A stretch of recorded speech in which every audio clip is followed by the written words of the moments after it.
Hello, and welcome to our session on enhancing your Zoom image. I'm Angela Presto from CU Difference, and I am here on behalf of the Wisconsin Credit Union League to help you look your absolute best at the virtual GAC at the end of the month. Today, we're going to look at five different things to help you enhance your image on Zoom. First of all, optimizing your video. Then we'll look at making virtual eye contact, adding a virtual background, choosing the best setting for your meetings, and changing your personal icon's skin tone. So let's get started. To optimize your video, there are two video settings that I highly recommend that are going to make it easier for you to be in a Zoom meeting and be successful.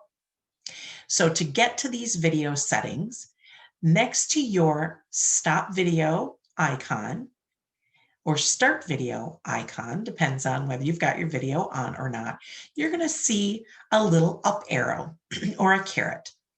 When you click on that caret, you're going to get this new menu that's going to pop up. Click on video settings and you'll get a pop-up window that includes these options toward the center at the bottom. The first I like to recommend is Mirror My Video.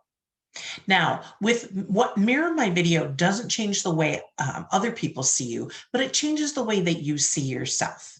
What it does is it flips your view around to make it look like you're looking in a mirror when you see your own video.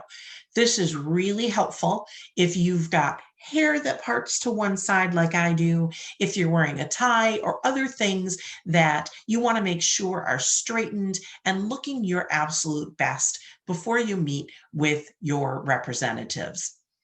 Now, keep in mind that this is only going to change your view. It's not going to change anyone else's. So when I'm brushing my hair to one side, I look in the mirror and I see that I'm brushing it to one side. That's what the power of Mirror My Video does.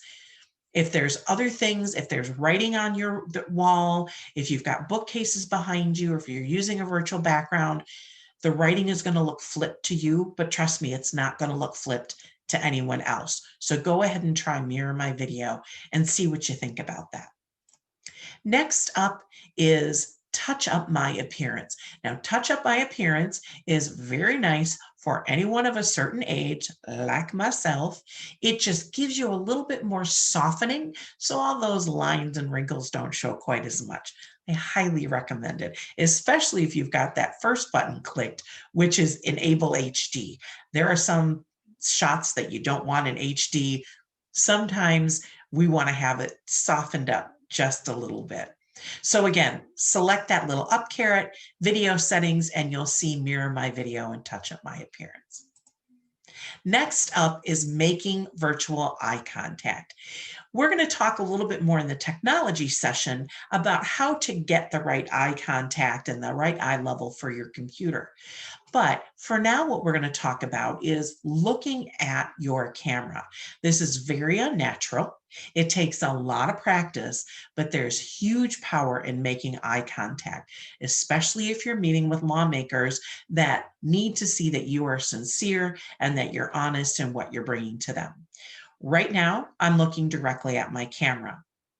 If instead I decide that I want to look at someone's video that's somewhere else on the screen, or I want to look at the slide, you can see that I'm actually looking down. I'm not looking you in the eye.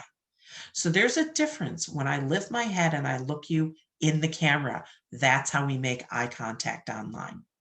So practice that, especially if you've got a speech prepared or you've got other words of wisdom that you're sharing with their lawmakers. Make sure you're looking them in the eye. Next up is adding a virtual background. In some cases, your credit union or the league will provide you with an image, a JPEG file, if you will. It's a picture that you can add to the background of your slide. Right now, I've got a virtual image, a virtual background of a brick wall with my logo on it. So how do you get that? First of all, you take that picture and you save it someplace where it's easily found, either on your desktop or in a file where you know exactly where you can find it again. And you can upload virtually any picture into Zoom and make it your virtual background once you know how. So again, we're going to start with our little caret icon next to our start and stop video. And when we get that new video or that new pop-up menu that comes up, again, you're going to choose video settings. And now you'll see that there is in the center of the pop-up menu that comes up a choice for you to choose a virtual background, but that's not clickable. What you need to do is slide your eyes over to the right just a little bit and you'll see the plus symbol. When you click on that plus, that's when you get the additional little menu that allows you to add an image. When you click on the image, just navigate to wherever you saved that picture. Remember I said, save it in a place where it's easy to find, and that will then add it to the menu, just like you've got the grass, the space, the beach. I've got a couple pictures of Alaska. So just select that image and it will automatically become your virtual background. Next up is choosing the best setting for your meetings. Now, this is an efficiency apartment. It's a picture of an efficiency apartment, but it also may look like your living room or your dining room or wherever you're presenting from, wherever you're attending this meeting from. So a few tips on making sure that you're looking the best you can be and choosing the best setting if you don't have a virtual background. And actually, even if you do have a virtual background, there are some things that are going to make it look a lot better. So the first option we have as far as where we can sit, there's actually, I think, 4 different places I could sit in this room. First off is my desk. So that's option number 1. Secondly, I've got this small table with a wooden chair at it. Doesn't look quite as comfortable as the desk. Let's see whether or not that's the best place to go. Next up, I've got the corner of the couch right in the corner of the room with a blank wall behind me. That might not be a bad option. Lastly, we have the other corner with lots and lots of light because there's a window behind me. So which one do you pick? I'm going to walk through these real quick for you and tell you what the advantages and disadvantages are of each one of these different spots in the room.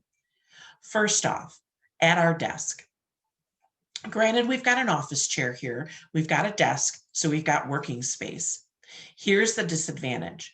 I've got a light source. I've got my window, and it's going to be coming from my left-hand side. So I'm going to get a flash of light from the left-hand side, and the rest of me is going to be in shadow. So that's not necessarily our best place to go. Our next spot is our small table with a chair. Now I can change out the chair if I want to. I can make this a little bit more comfortable if I want to, but this could be a pretty good option, and we'll see more in just a second. Next is our corner setting. The same thing is going to happen in this corner of the room as it will on the other corner of the couch. All the light's going to come from behind me, and I'm going to be in silhouette. You're not going to be able to see my gorgeous face. So really, the best option of all of these is going to be this table where the light is going to be shining completely on me.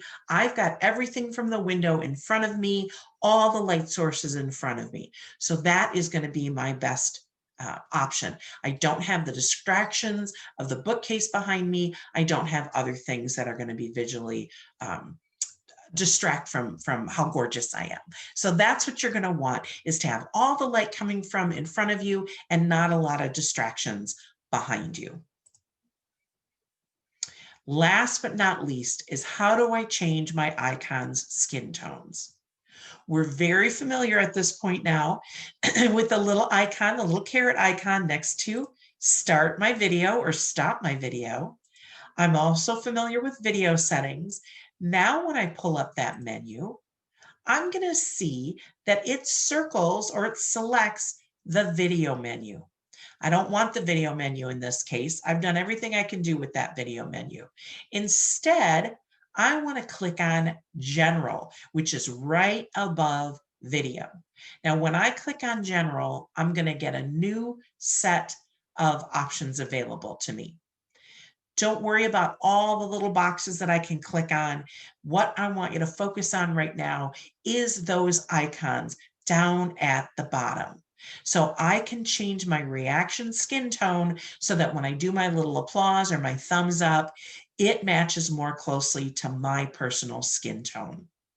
If you choose nothing, you'll default to that gold tone, which then everybody looks like they're in The Simpsons. That's not a bad thing, I guess, if you like The Simpsons, but if you want it to reflect you and your personal skin tone, it's as easy as selecting that menu, clicking on General, and picking the right skin tone for you.